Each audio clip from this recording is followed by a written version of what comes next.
Plate Teaching Kitchen, where we're changing the conversation around food and nutrition so you can meet your health goals with less stress in the kitchen. I'm Jeanne Petrucci, registered dietitian nutritionist, and joining me today is my friend and colleague, Amanda Archibald. Amanda is also a registered dietitian nutritionist who is also the founder of the Genomic Kitchen. Amanda has dedicated her life to the study of nutrigenomics, and she's here to talk about how food talks to your genes. So welcome, Amanda. Thanks, Jeannie. Glad to be in your kitchen at last. That's fun. So Amanda, before we dive into the science of nutrigenomics, can we review the menu with our guests? You bet. It's delicious, everyone. Go for it, Jeannie. So let's get cooking, right? So today we're going to be making a beet and white bean hummus. We're going to then move on to a fennel arugula orange salad with a light vinaigrette. And we're going to finish with a miso lime chicken wrap. As I take you through the recipes today, I'm going to be giving you plenty of options, and Amanda will too. She's a culinary nutritionist and will have lots of ideas for you. So we'll give you lots of options so that you can bring these recipes to life in your kitchen, considering your preferences. Amanda is going to offer her insight and expert knowledge into some of the ingredients in these recipes that talk directly to your genes. How's that sound? We ready to go, Amanda? Yeah, I can't wait. Good. Okay. So we had a lot of technical difficulties getting this up and going. So hopefully our podcast will go smooth. Yeah. Here we go. So Amanda, before, actually, I'm going to start making the recipes now. So could you please share with our guests what is the science of nutrigenomics? So nutrigenomics is a relatively new field of science, and it studies how food and the components of food interact with your genes. So to just give you a little bit of background on that, nutrigenomics comes from genomics, and that field of study comes from the completion of the Human Genome Project in 2003. So the Human Genome Project looks at what genes are, and it actually mapped how humans are built. So genes are integral to our inner fabric as human beings. So after we had that map, we started looking at, or scientists started looking at, how does food interact with our genes? Because food is the principal piece of information for our genes. So if we know what the information source is and how different genes react to different forms of food information, then we have this whole new field of science that really helps us optimize not only food choice, but how we prepare food so the information it provides to our genes is in its best form. Amazing. That's great information. Thank you, Amanda. Let me just say really quickly before we move on to the first recipe, Amanda and her team, thank you, Bronte, have prepared 2 amazing packets of information for you. If you pre-registered for this event, we went ahead and sent them to you ahead of time. But if you're joining us live, or even if you're watching the recorded version, you can click on that link in the Facebook Live post, and we'll go ahead and send those to you. Right, Amanda? Take care of them? You bet. Yep, okay. Taken care of. Awesome, awesome. So I have the beet hummus recipe up. So the ingredients are 2 beets roasted, 1 can of white beans. You could really use chickpeas here as well, right, Amanda? Yes, absolutely. Yeah. Tahini paste, which is ground sesame seeds, 2 cloves of garlic, yum, tablespoon of olive oil, 2 lemons, for half a cup of juice, and then some cumin and salt for seasoning. So Amanda, I'm actually going to show everybody how I roasted the beets. And when I'm done doing that, if you could talk about the benefits of beets and how they talk to your genes. So here we've roasted them. We had a piece of foil, preheated oven about 425 degrees. We just washed and trimmed the beets. Now, this can be really, really messy. So in order to keep it really simple for yourself, roast it in parchment paper. It won't stick. And then you use a paper towel, which I think I have here. And you just grab the beet with one paper towel. And with the other one, Amanda, is this how you do it? Yeah, and just so you know, everyone, I actually cannot see Jeanne's kitchen. So I'm kind of... So yes, that's how you do it. You know, we live and dream food and biochemistry, so I can't actually see what you're doing, but yes, that's how you do it. I'm sorry, let me remind you. Okay, so I am now rubbing the pre-roasted beets with paper towels to remove their skins. My hands are virtually untouched from beet juice, which is a bonus. So now our beets are peeled and they're ready to be chopped and added to our hummus. But let me just say, before Amanda talks about the benefits of beets, if you don't want to roast your beets ahead of time, you can buy them pre-roasted. We love this brand, Love Beets. They're pre-roasted, they're tiny. You can take them out and toss them in a salad. And literally, you just open this up and build your hummus that way. Does that make sense? Perfect. Okay. Great. So Amanda, I'm going to start making the recipe. Go ahead and talk about MISE and some of the ingredients that I'm working with.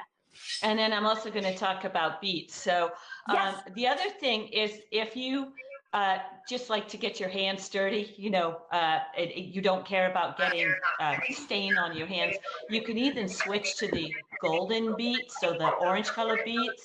You'll still get kind of a little bit of orange stain on your hand. But what I learned years ago is, if that's you, then you can actually kind of wash your hands and rub them with some oil, like olive oil.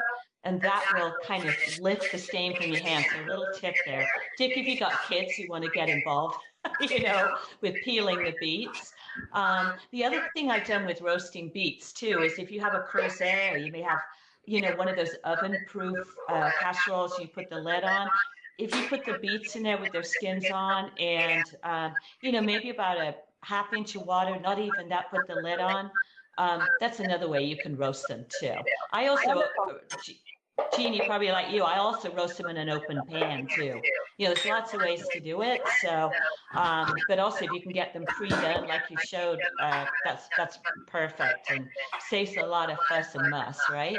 Yeah. So, let me go back and answer the question about beets, but I'm going to go back a tiny bit further, because my knowledge, my expertise is in nutrigenomics, which is to study how food talks to your genes. So I guess it's important to understand why we're even interested in genes, right? So genes are the master directors of everything in the human body. This is why we've studied them. And their fundamental function is to produce proteins. So proteins come in the form of structure for the body, kind of like an infrastructure for your house. They provide structure in the form of muscles and bones, for example.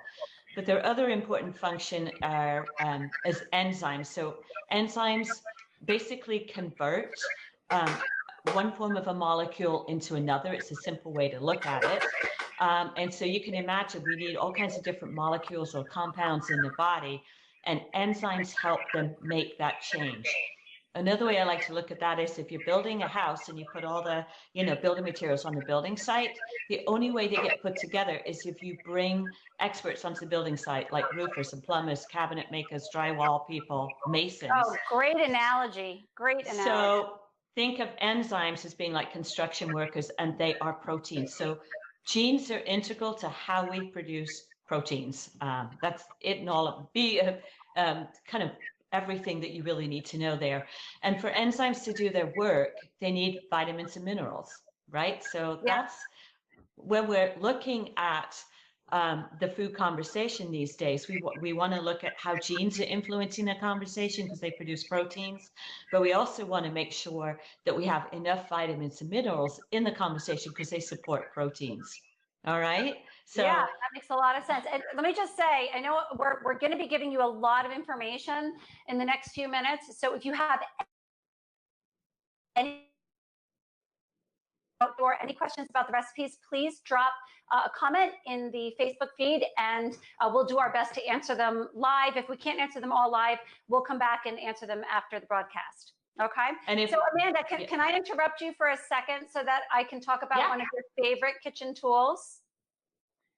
Yeah. The microplane. That's right. You can't see me. So the microplane. What a show. Okay. So the microplane is an amazing tool to grate a variety of things, but Amanda and I particularly like it for citrus zest. So if you want to add the flavor of citrus fruits to your recipe without sourness, Zest is the way to go. For the beet hummus, we actually have both because we do want it to be a little bit sour. But I just added a little bit of zest at Amanda's request yesterday. She took a look at the recipe. She's like, oh, I think a little bit of zest would be great. So, and then also you're using, right, the whole fruit, right? Using the zest and the juice, right? Okay, Correct. so Amanda, you're going to continue talking, but after I puree the beet hummus, because everybody watched me put everything into our Cuisinart, and I'm just going to run it now. Is that okay? Run it away. All right, let's go. So we're just going to pulse it. Make sure everything is captured. Wow, it's a beautiful color. I bet. Yeah. So we're done. That was easy, okay. Right? So 2 things, Amanda, 2 things I love to hear when we do cooking classes at Living Plate is this is delicious and that was easy, right? Correct. So definitely fits into that category. And I love what Amanda said about the yellow beets, not just for saving the mess part of it, but also if you have curious eyes that you're serving, AKA young children, use the yellow beets and white beans, and they're not going to associate that with a beet, right? So no questions asked, just serve up some delicious food, right? Correct. Yeah, absolutely. So we're talking about Nutrigenomics. Keep going. She keeps going. It's so funny flying blind, you know, it's like, I know she's doing great in the kitchen. We just had kind of not so fun. We had some technical issues. So we're just running with this. So anyway, so the beet recipe, let me just talk about the zest and why I said, Jeannie, throw the zest in there, because part of the food conversation that we've learned about this field of nutrigenomics is we're interested in, excuse me, how food talks to our genes, how it turns it on, how it turns them on and turns them off.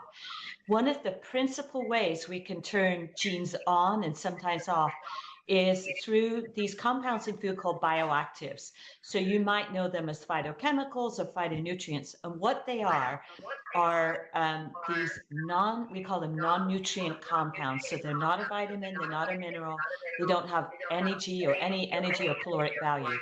What they actually do in the body is register a signal to basically set in motion a communication pathway that turns on or off a gene. And depending on what gene we want to turn on or what action we want in the body, for example, turning down the volume on inflammation or trying to manage something like oxidative stress, which is really hazardous to our body, we now can plug into recipes and food formulas specific ingredients that have those bioactives. So the zest of a lemon is really important, probably even more important. We could easily have used it in this recipe as the zest of an orange, because we know more about those bioactives in orange citrus than we do in any other citrus. So the microplane is important because it allows you to remove the zest. Adding the zest to the recipe adds deeper flavor, but it's adding that communication tool for your genes that takes the recipe to a whole different level. Amazing. How about that, Jeannie? Isn't that amazing? I mean, like really taking nutrient density to a whole new level. Different levels. So I love this conversation. I love this conversation. So Amanda, I plated our hummus. I wish you could see it because it's stunning. I know it's gorgeous. I have 2 mason jars in front of me, 2 different sizes. So you can serve the hummus really any way you want. You can serve it in a bowl surrounded by a raw vegetable crudité or some steamed vegetables. One of my favorite vehicles actually, Amanda, is endive. I'd love for you to talk about that in a second. So hold that thought. So we put the beet hummus on the bottom, and then we put the cut vegetables on the top. So it's really this just charming appetizer. I also used a larger wide mouth mason jar because I can put this on a lid and take it to go. So it's great to prep ahead of time. These are raw vegetables, so nothing is going to happen to these veggies overnight sitting in the hummus. You can take it to work. It's just an amazing snack. Everything about it is great. You can see we have some beautiful colors here. And then 2 other things, Amanda, that I wanted to cover here. I'm holding up a whole beet. So I saved one of the whole beets this morning that we got at our local shop, right? So for those of you who are joining me locally in the area of Somerset County. The Bernardsville ShopRite had an amazing selection of produce this morning.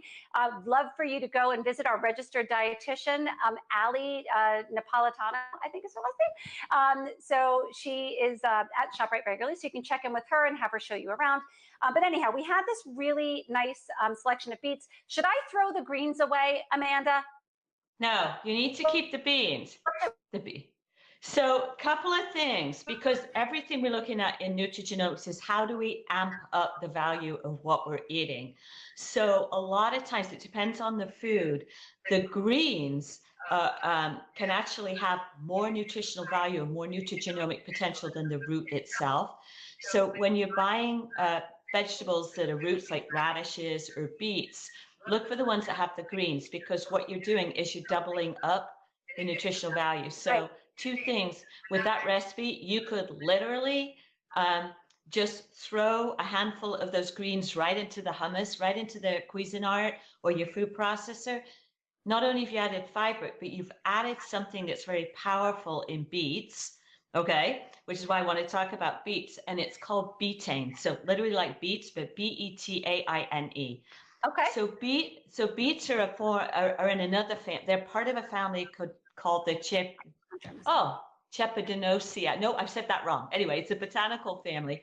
It includes quinoa. It includes amaranth, all in the same family. They all contain this component called betaine. Your body works, think of it like wiring, different like a wiring structure. If you look at kind of the wiring in the back of your phone, the body works the same way. And we call it biochemistry. Sometimes, and some of you have heard of this cycle, it's called the methylation cycle. Sometimes that cycle doesn't work very well. And so betaine, which you find in beets and quinoa and amaranth, kind of gives you like the frontage road if the highway's blocked, it gives you a different way around a very, very important cycle if it gets blocked. That's a very simple way of saying human beings are complicated, but food is how it operates.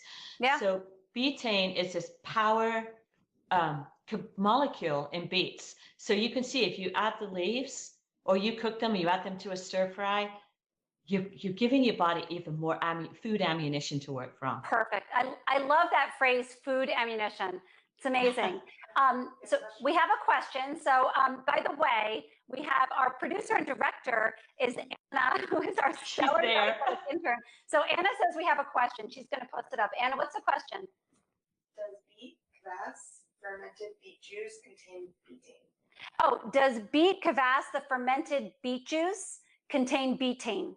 That's the yes, it will do. And, you know, having the fermented form of any food kind of pluses up the nutritional value of what you're eating. And probably if the watcher, the participant who asked that question probably already knows, you know, the value of fermented foods if you're making kvass, but yes. So not only do you get the potency of a fermented food, yay, but you get the betaine too, which is why so if you look in our question, thank you for your question. So Amanda, I'm actually just going to show our guests really quickly how to cut red pepper or any pepper for the bell pepper without getting seeds all over your kitchen. So you just remove a little bit, about 1/2 inch of the bottom so that you don't hit the seeds, and then take a look on the inside of your pepper. And all you do, you simply cut around the seeds. It's funny, when we do this in our cooking classes, we get the same reaction every time. I'm very curious about it. They're like, wow, that's amazing. Because it's very frustrating when you get these seeds all over your kitchen because they're a little tacky and sticky and they just never get off the cutting board. So if you cut around your seeds, you're going to have beautiful selection of peppers for your crudité. Okay, so Amanda, we are going to move on to our next recipe. Is that okay with you? Absolutely. Okay, so next up is our arugula, fennel, and orange salad. Oops, here we go. We have a little bit going on here. So let me switch my recipe. Here we go. Okay, so in this recipe, we have 2 fennel bulbs. We have 4 oranges, but I already pre-segmented 3 of them. So I'm just going to show you how to do the 4th. We have lemon juice, shallot, olive oil, mustard, tarragon, salt and pepper, and then arugula. So Amanda, what ingredients are you going to be talking about today? Ask me the question again, sorry. On the arugula fennel orange salad, I'm talking over here because she's hearing me on the phone. Which ingredients do you want to talk about in terms of food talking to your genes? So we can actually talk about a couple of them, but let's zero in on the arugula. So many of you listening in probably are familiar with the cruciferous family. So the cruciferous family is a huge family of ingredients. It includes arugula, watercress, which you could substitute easily in this recipe, cabbage, rutabaga, turnips, wasabi, radishes. So radish leaves could also go beautifully in this recipe. So the reason we're so interested in crucifers is because they're a source of some very, very important molecules for the body. I'm just going to talk about sulforaphane to keep it simple today. But crucifers, when we cut them, as opposed to when we cook them, but when we cut them or we pick them from a plant, something magical happens and we actually produce another molecule, which is called sulforaphane. So in crucifers, the actual compound that is in all crucifers is called glucosinolate. So it's a big family, and we can convert those glucosinolates into other compounds. The compound we're interested in for you genes is called sulforaphane, and it's produced when we cut or we chew a crucifer. So by using the arugula in this recipe, Jeannie, I can't see it, but is it in the whole leaves? Is it the small leaves that are prepackaged, or is it the big leaves that you're picking off the plant? It was the prepackaged, the kind that comes in the box. Is that okay? Gotcha. Yeah. So when you put that in your mouth, you start chewing on it. So it's a process of mastication that sets in motion this process of producing that very, very important molecule, sulforaphane. Okay. Sulforaphane is profound in the body because it turns on what I call a fire hose in the cell to put out free radicals, put out the damage that's caused by free radicals, which some of you are already familiar with. Free radicals do a lot of damage in the body. When we can use sulforaphane in food or in recipes, we actually create this magical molecule, and we ingest that. It turns, like I said, it turns on a series of genes that act like a fire hose in the body, far more powerful than any vitamin A or vitamin E or vitamin C molecules that you will get from your diet, because they work at a much different level and a much higher level of efficiency. So that is the magic. I bet that a good portion of our audience didn't even realize that arugula is a cruciferous vegetable. Yes, exactly. That's probably going to be news to a lot of people. So I didn't actually, I'm embarrassed to say, I didn't actually realize that until about 5 years ago when the arugula overgrew in my garden and the top looked like broccoli.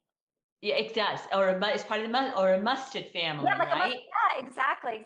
So that's amazing. So I love the fire hose inflammation analogy. That's awesome. Amanda, could I interrupt you for a second, because I want to show everybody how I'm going to not microplane, but I'm going to use a mandolin for the fennel. Okay, so your fennel bulb looks like this. Typically, it comes with a huge plume of greens, but at ShopRite this morning, we asked them to take off a little bit of the top because we didn't need all the stems. So we had it trimmed, and then you just cut off a little bit of the bottom, give it a rinse, and you run it across a mandolin. I am wearing a cut glove because this mandolin does not have a guard. Some mandolins have a guard. Amanda, do you use mandolins, Amanda?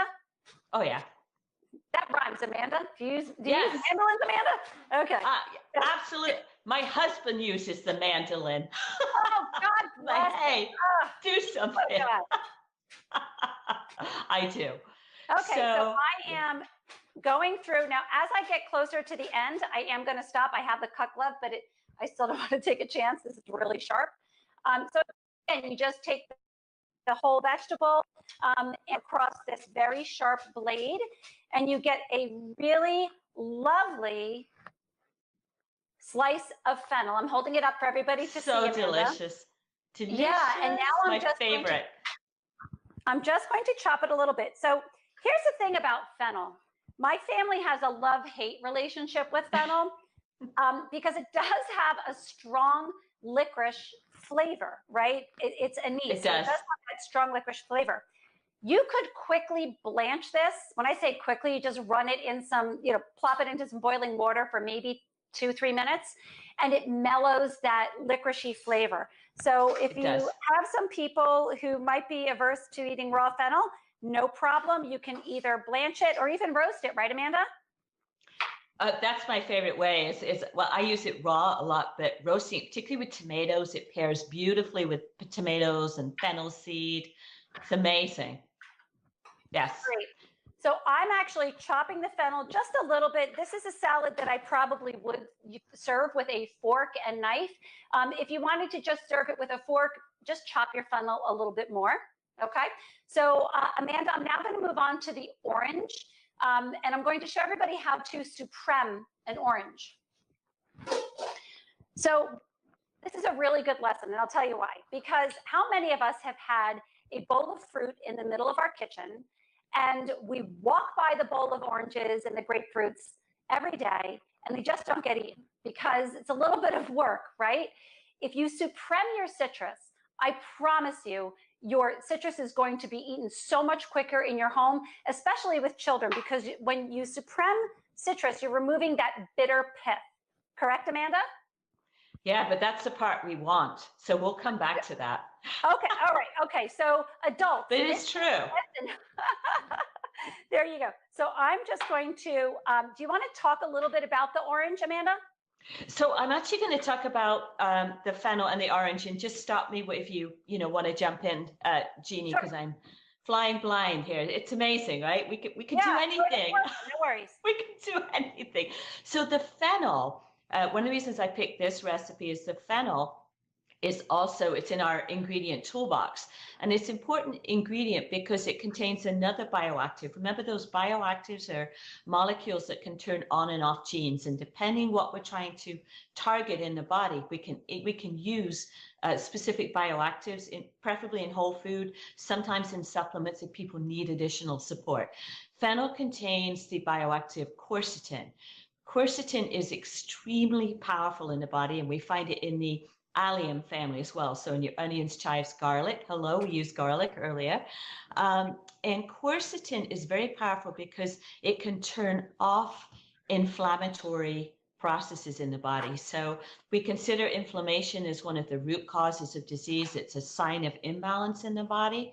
So when we can bring quercetin into ingredients, then we have a little bit more ammunition to, again, work with these imbalances in the body and try and bring ourselves back to balance. Okay, inflammation is the body out of balance. When we can tackle it, then we have health, not dis-ease. So that's fennel. And so any parts of the fennel, including the fronds, which you could use to dress the salad, add a little bit more flavor, use them. And the orange, is it okay to carry on with the orange citrus? Yeah, can we just pause for 1 second? I was just holding up the fronds. So I did save some fronds to garnish the salad. Perfect. Let's start supreming the citrus. Let me just show them exactly how to supreme. So you just find the membranes and don't worry, Amanda, I'm going to give them an option for the membranes. So I know it's okay. So we just go around each side of the membrane up and down, and the segment just pops right out.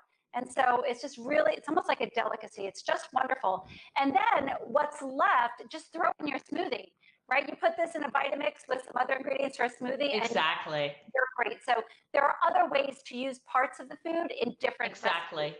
And then lastly, Amanda, I know you're going to talk about the orange, but I also just chopped a shallot for the dressing. So if you want to talk about alliums for a little bit, that would be great. Yes, well, I talked about them very briefly already because the allium family contains your shallots, garlic, onions, leeks.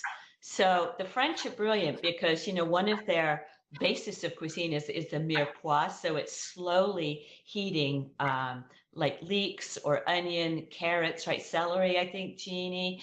And this creates a base flavor for soups and stocks or whatever. So they were ahead of us in thinking, how can we, how can we create great flavor in food, but they weren't thinking about bioactives. So your shallots, you're adding quercetin one more time into the recipe. The citrus is important here. And, you know, if we add the zest, we're just increasing the potency. It's easy to add zest to any recipe, right? It just makes the flavors dance, makes the flavors bright in a dish. So the bioactive in orange citrus is narangenin. And there's been a lot of research on this particular bioactive as it pertains to Alzheimer's. So Alzheimer's disease is multifactorial. It's what we, in the nutrigenomic world, we call it polygenic. In other words, you don't have one gene spelling error that causes Alzheimer's. But one of the things they've seen in more recent research is narangenin, which is this important bioactive in citrus, can actually block one of the enzymes that's so integral to forming the plaque that's a hallmark of just one of the hallmarks of Alzheimer's disease. So basically it's having a very potent effect at the enzyme level in the body. So that's one of the most powerful things I think about with citrus. And, you know, when you study nutrigenomics and you look around the world, I'm very interested in longevity and centenarians. And a lot of times we look to the Mediterranean quote diet. The Mediterranean, I grew up over there in Europe. So I think of the Mediterranean life as important as what we eat. But throughout the Mediterranean, integral to the plate are oranges. They grow wild. But also something that Jeannie's been using in and out of these recipes are herbs. So Mediterranean, particularly herbs, so tarragon, oregano, rosemary, basil, delicious, are critical sources of these bioactives, particularly quercetin. So I always look and say, well, no longer some people live longer, and many of them are in the Mediterranean area because they are eating these foods as a natural part of their life. They're putting food on their plate that contains the ingredients that their genes respond to calm inflammation, and therefore, you know, lack of inflammation, longer life. Yeah. Food all right, explains everything. Awesome, great information. So now we're going to move on to, so I've added all of the salad ingredients into our main bowl. So we have arugula, fennel, and oranges. And then I added all of the ingredients for our vinaigrette into a super high-tech piece of equipment, Amanda, our mason jar. Bingo. Great. It's in my house too. So you could whisk it, you could do it in a blender, but you know what? We go old school. So I just added everything to a mason jar. Super inexpensive piece of equipment to have in your kitchen, and a multitude of uses, obviously. So you just shake it until the citrus and the oil emulsify. And we have a nice thick dressing. Just going to pour that over here. Now you can see how creamy that is. Oh, beautiful. Okay, that's done. And then I'm going to toss our salad. Oops. Okay. And we are going to plate our salad. Let's grab that over here. Here, I'm back. And our salad looks really beautiful, Amanda. So we have the raw fennel, but again, you could go ahead and blanch that. We have some oranges. Oh, by the way, blood oranges would be such a spectacular addition to the salad for the color alone. Yes, Amanda? Absolutely. And we're coming right to the end of the season for blood oranges, but I'm a great believer you move your mouth with the season. So there's multiple parts of the citrus season, and we're, like I said, we're just coming out of it. And so grab the last of your blood oranges, but also if you have pixie tangerines in your area, those are probably the most delicious to me outside of the blood orange, which we call the Moro orange. Just those two together are phenomenal, and nothing pairs better than fennel with oranges. Thank you for sharing. Awesome. Jeannie, I just wanted to add one thing about the vinaigrette. So what Jeannie did is prepped all the ingredients and added the vinaigrette last. This is a very important part of thinking in nutrigenomics, because the acid that you find in vinaigrette can actually denature some of these important bioactives and important enzymes. So by denature, it means render them less effective or ineffective. So you don't get the power out of them. So what we actually do is we add the dressing right before service or right before serving. Then you can maintain the power of all the food information. So don't dress your salad and let it sit there for an hour. Makes a lot of sense, right? So if you're packing this for work, pack all of the dry ingredients. The arugula will really stand up, and then just before eating, go ahead and dress with your dressing. And of course, you can buy a variety of sizes of mason jars so that you can do single serving of some dressing as well. So Amanda, we're going to move on to our next recipe. Are we ready to go? We have a question? Let's go. Oh, is everyone? Oh, Anna, our intern. Her last name isn't our intern, but Anna, our intern, just reminded me somebody had a question. Are you going to be getting the recipes? So yes, all of these recipes are available for anybody who pre-registered this Facebook Live. But if you're watching the video, you can still go back to the original posting in Facebook and click on that link. If you fill that out, I will go ahead and send you our packet, which includes the recipes as well as a grocery list so you can go shopping, and these wonderful people that Amanda's team have put together for us. So yes, the recipes are available. They're also in our meal plans, which we'll mention when we do our resource roundup. So, okay, so our salad is done, and now we're going to move on. So that little piece of equipment that I turned on here is my portable stove. So this is a Burton induction burner, which is great when we're doing our mobile cooking demonstrations, Amanda. I have a beautiful, so I have a beautiful Le Creuset pan. Le Creuset, thank you so much for the sample cookware that you sent to us. We're really enjoying it in the Living Plate Kitchen. It's fantastic stuff. I think this is a sartoir today. And what I'm going to be doing is blanching the collards, Amanda, just so you know what I'm doing. Okay? Gotcha. Yeah. Okay, terrific. So let me just get my recipe. Our next recipe is for the miso lime chicken salad wraps. So boy, a lot to talk about here and a lot of options for you and your family. Amanda, is there anything that you would like to say? Actually, you know what? Before you start talking, let me introduce the ingredients and then we can talk about them as we go. Does that work? Yeah, absolutely. Good? Okay, great. So our ingredients, 1.5 pounds of pre-cooked chicken. So that could look like this. Amanda, I'm showing our guests some chicken meat that we removed from a pre-cooked roasted chicken that we picked up this morning. So you can just pre-roast it yourself, or you can buy it if you need that shortcut. It's all good, but do not underestimate the value of canned chicken. So we also picked up some canned chicken and kept it in our pantry for, you know, when we don't have time to go shopping. So feel free to purchase canned chicken. You can get really high quality organic varieties. You could use other meats in here too, but for today's purpose, we're going to be using the chicken. So we have our chicken breast. We have plain Greek yogurt. So disclosure, Siggy's is one of our brand partners because we just love that it's lower in sugar, it's high in protein, but actually, Amanda, you're going to be speaking about a different aspect of Siggy's yogurt and the reason why we love it, right? Part of the nutrigenomics of yogurt and fermented foods. So we're going to be using some yogurt. We're also going to be using some miso paste, which Amanda is going to be talking about, another fermented product. The miso paste that we are using today is chickpea miso. It is a soy-free miso paste. So we have certain clients and patients who come into our practice who are soy concerned. And so we just keep chickpea miso in our refrigerator at all times, but feel free to choose whatever miso you like. I think in this recipe, Amanda, correct me if I'm wrong, but a milder miso is going to do better, right? Like a... Yeah, you could do a milder miso, or even one like the white miso. Some of them are brighter. Yeah, or a little sweeter sometimes for some people, but it's a natural sweetness, not an added sweetness. So delicious. Yeah, exactly. So we also have some sunflower seeds, and we have romaine lettuce, which is what your recipe calls for. But today I'm actually going to be demonstrating the wrap in a collard because Amanda asked that we just increase that nutrition density just a little bit more.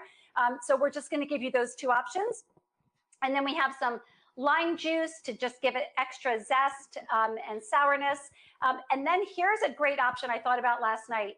Why not add some grapes, walnuts, and scallions to make like a Waldorf type salad? What do you think about that? Exactly.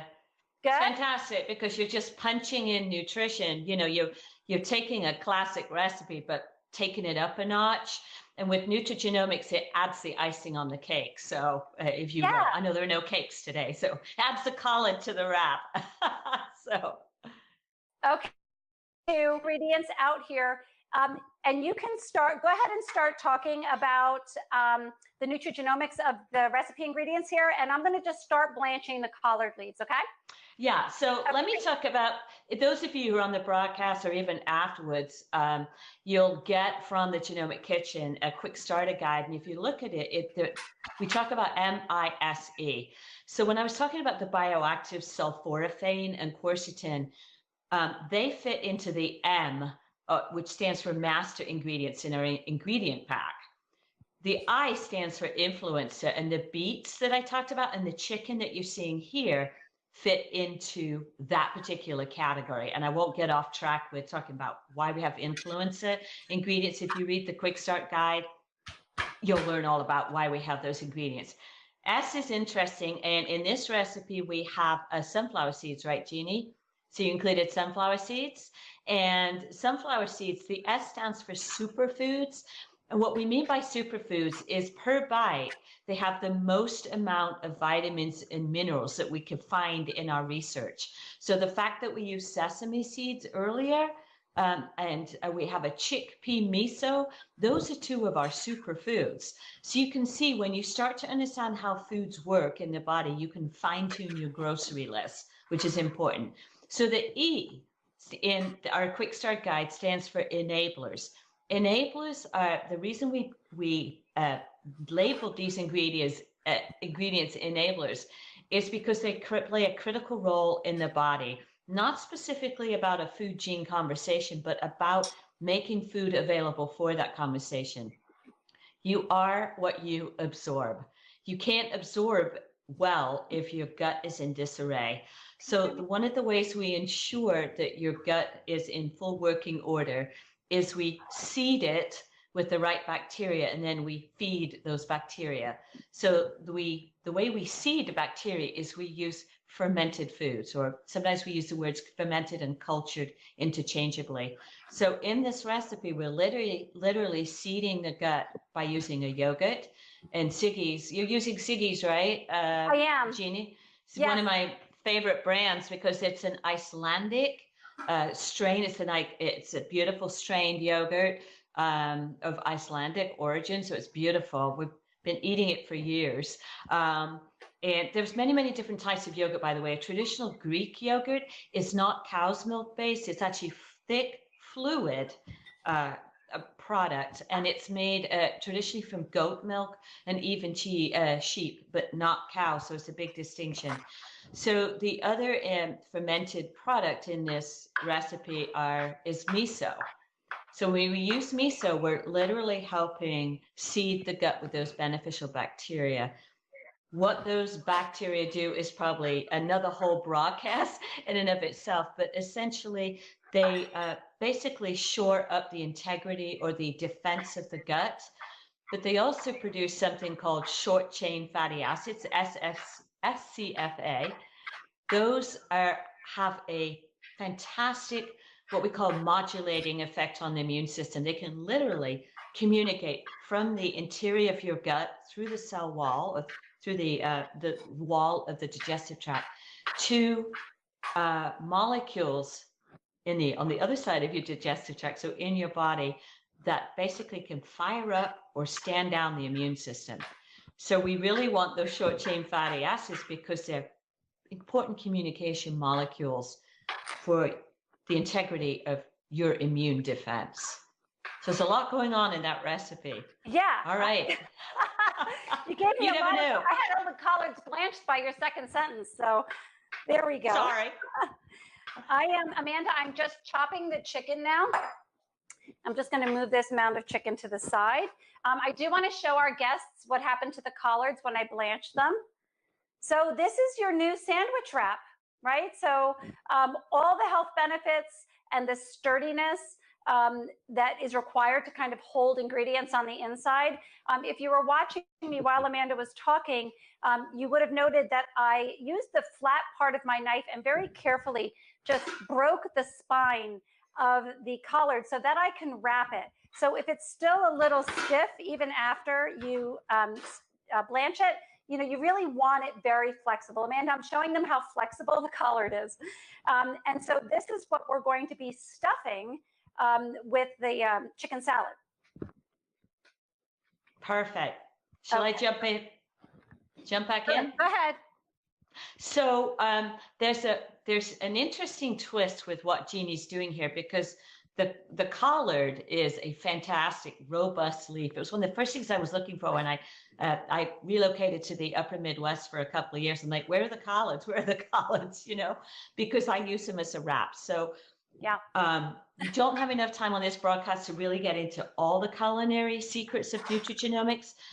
But with the collard, anytime that you add heat to your cruciferous, sometimes, and Jeannie did this really fast, so she did this the right way, but sometimes if you add a very high heat cooking technique to collards, like boiling them, for example, or boiling Brussels sprouts, not that we ever do that, or even roasting them, we literally stop the process of producing that sulforaphane.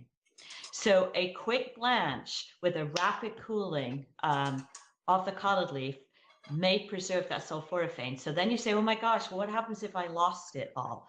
Couple of things. You could, into the mix, the chicken salad mix, just chiffonade or finely cut some raw collards, just very, very finely, and then you preserve the sulforaphane. Or you can even, right? So you can do that. You can add herbs. You now know anytime you add herbs, you're adding that food gene conversation. But the other thing you can do, let's say you didn't want to use collard leaves, you could use a bok choy leaf, which wouldn't require blanching, right? Because it's much softer, particularly if you use a baby bok choy. You can use the larger bok choy, but sometimes those things are enormous. So think about those. And particularly if you have somebody in your family who's like, I'm not eating anything from the cabbage family, because, there are some people who are very sensitive to that. Yeah. One of the tricks is the bok choy leaf, because it doesn't look or taste like anything from the cabbage family. So some little tricks there. Amazing. Love it. Thank you for that tip. So I have whisked the Siggy's yogurt, Greek yogurt here, not Greek yogurt, I'm sorry, Icelandic yogurt here, with the miso paste. So we have this nice kind of glaze that's going to stick to our chicken. I'm going to add the chicken now, Amanda. So I'm adding our chopped chicken. I'm going to add some scallions, but you could use another allium here. The shallots would be great. Or how about leeks, Amanda? I think leeks would be really awesome in here. Yeah, and it really depends on people's taste, because like green onions you could use here beautifully, and they're much softer and milder. So it depends. Onions can be really spicy, which I personally love, but you engage where your palate's at. So green onions would be perfect here as well. Or leeks, lovely. Terrific. Great tips. I knew you'd be full of tips. Okay. So I turned this into, because I haven't had lunch yet, so this is my lunch. Lucky you. I'm creating a chicken Waldorf salad. So while Amanda was chatting, I added some grapes, I added walnuts, and then I did add some green onions. So now we have this delicious chicken salad. So chicken salad is typically made with mayonnaise, and mayonnaise has like a creamy sweetness to it. So to the Siggy's yogurt, which is tart, we added the miso, which, as Amanda said, added a touch of sweetness. But then we also added the grapes. So now that adds another layer of sweetness. So we're layering the sour with the sweet. We've got a lot of texture in here as well. And it's just going to be delicious. So, okay. So go ahead, Amanda. Go ahead. So did you use red grapes, Jeannie? I did. There's another power. Do you want to finish what you were going to say, or should I add my other power tool? Oh, no, please talk. I'm actually just going to stuff and roll the collard leaves. So go ahead. Okay. You go. So red grapes are a source of resveratrol. Some of you may have heard this. You may have seen resveratrol sold as a supplement in the store. When we look at resveratrol through the lens of nutrigenomics, so how food talks to your genes, it's extremely powerful. And so let's get to the food. So red grapes and red wine, moderation people, okay?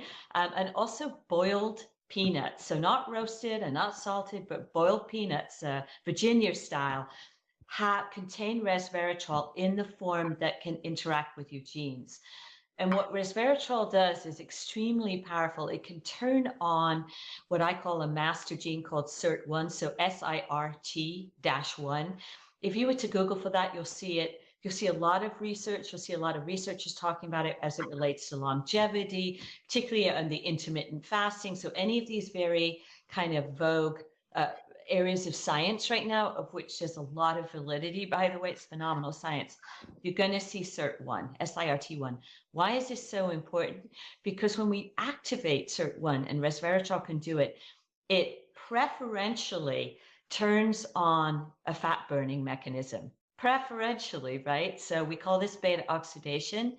So if you want to activate or kind of prime your body to seek out fat as a primary energy source, resveratrol has been shown to do that. In fact, we know it biochemically. So don't run too far with that, because there's always like stop measures in the body. But one of the things that turns SIRT1 on is resveratrol. The other thing that's really important to know is that when if you eat at a kind of lower level than your caloric needs, so this is called a concept called ariachibu from Japan. So eating until less than what your needs are actually activates this gene too. So the Japanese are smart. You eat until you're 80% full, or you don't go back for seconds, you don't overload your plate. Actually puts your cells in a mechanism saying, hey, we're hungry, and it activates this fat burning process. Amazing. Your body's so smart. It's this is incredible. I can't wait to watch this video again. To listen to everything that you have to say. I'm a little preoccupied here, so I want to hear every word. I know. So on that note, we're going to wrap it up now. I just wanted to show everybody that the collards wrapped beautifully. I was a little overzealous with this one. It's loaded. And that's delicious. It looks, yeah, but it does hold. I mean, the collards hold nicely, and you can see I have a nice sandwich, so I can sit at my desk and not drop chicken salad on my keyboard. So this worked out great. Our orange fennel arugula salad is all dressed and ready to go, and of course, and white bean hummus all ready to go. I'm just going to put lids on these and take them for my rounds this afternoon as my kids' chauffeur. So we'll have plenty to eat. So let's do a resource roundup, Amanda. I just want to share with our guests where they can go to get additional information and resources. So if you are a registered dietitian or healthcare professional watching this broadcast, you can go to genomickitchen.com. There's a lot of information there for healthcare professionals as well, right, Amanda? Absolutely. Okay, great. And Amanda has health professional courses for continuing education units, so it's all good.